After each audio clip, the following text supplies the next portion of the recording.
Et bonjour, c'est Camille en direct de la fermette. Aujourd'hui, je vous fais cette petite vidéo pour parler de la morphologie des lapines. Alors, pourquoi les lapines ont les mamelles paires ou impaires? Déjà, je vous invite à vous abonner, tous ceux qui ne sont pas abonnés, à liker et à partager mon contenu s'il vous plaît. Et si vous avez des questions, n'hésitez pas à les poser en commentaire. Je me ferai un plaisir d'y répondre. Alors déjà, il faut savoir qu'au niveau du ventre, la lapine, elle a deux rangées de 4 à 5 mamelles. Exceptionnellement, il peut y en avoir 6, mais c'est assez rare. Donc, ce qu'on va remarquer, c'est que même si c'est assez rare, le nombre de mamelles chez les lapines peut être impair, c'est-à-dire entre 9 et 11. En moyenne, c'est 10% des lapines, c'est très rare. Le plus souvent, elles sont entre 8 et 10 tétines, dans 90% des cas. Alors ce phénomène, il est principalement dû à une mamelle d'une paire qui est tout simplement absente. C'est pour ça qu'on a des mamelles par nombre impair.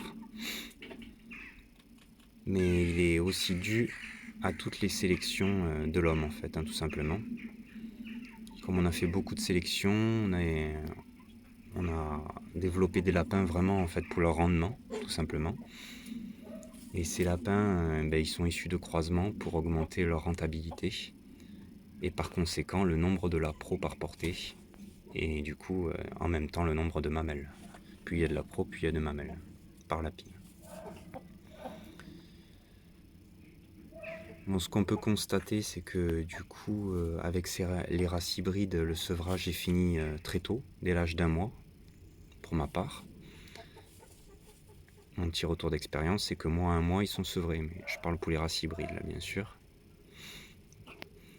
À partir de 20 jours, le lapro va commencer à manger des aliments solides, en comparaison à des pures races, que le sevrage est beaucoup plus long.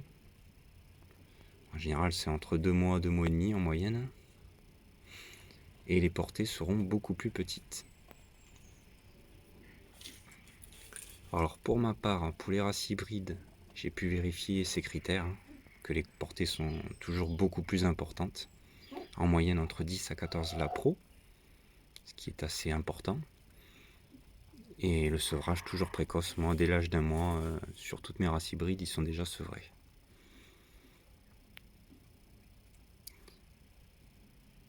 Cela permet de mieux réaliser les efforts que représente la période de lactation pour la lapine, qui est une période assez stressante.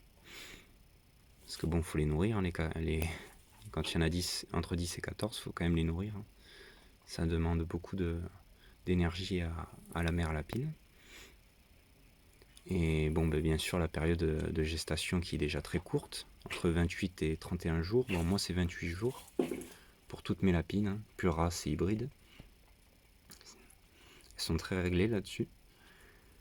Mais la lactation également qui va être très courte vu que les lapros ne vont être nourris que pendant un mois. C'est pour cela que la gestation chez une lapine, ça reste une phase très difficile et stressante pour la mère.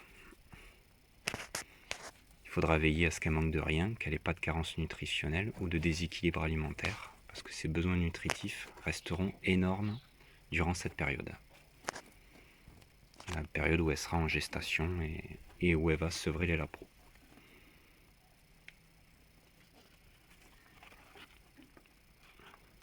Voilà. C'est ma petite vidéo pour vous parler de la morphologie des lapines, pourquoi ça peut arriver qu'il y ait des femelles avec des tétines impaires. Bon, moi j'ai qu'une lapine,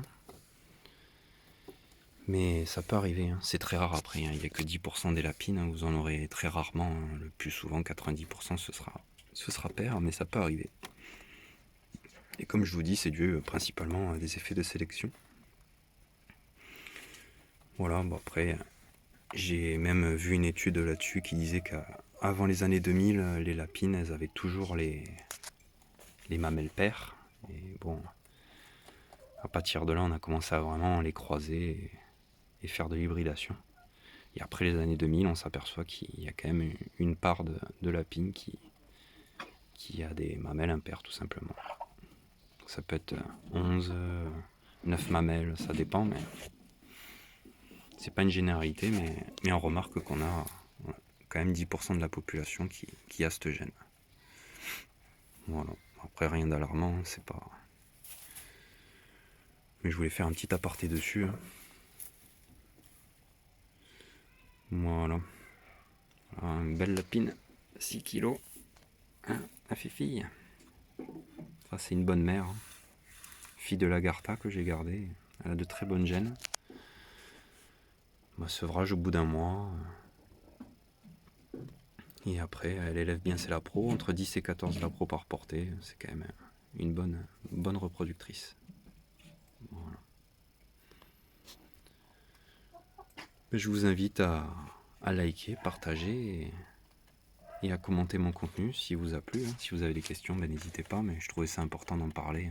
Que vous alarmiez pas si vous avez une lapine qui a des mamelles par nombre impair. C'est tout à fait possible.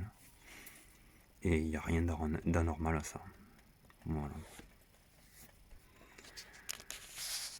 Voilà, bon, je vous remercie encore à tous ceux qui sont abonnés à ma chaîne et qui me suivent. Ça fait plaisir de pouvoir partager nos expériences.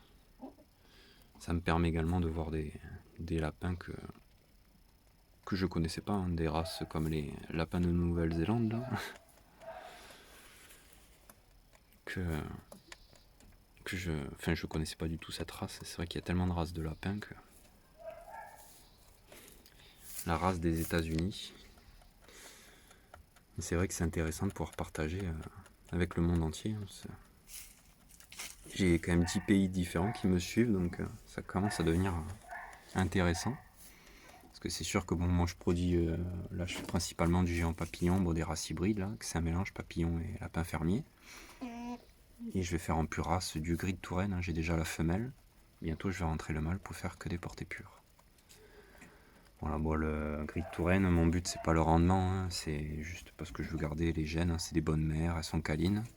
Parce qu'elles font des petites portées entre 8-9. Si je voulais que du rendement, je resterais que sur des races hybrides.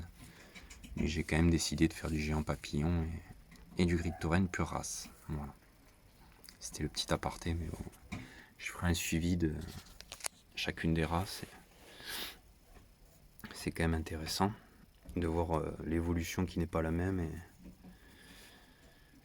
le caractère aussi des lapines qui est très différent. Parce que les gris de Touraine, elles sont très dociles. On les caresse comme des petits chiens. Ils sont vraiment dociles, pas du tout agressifs.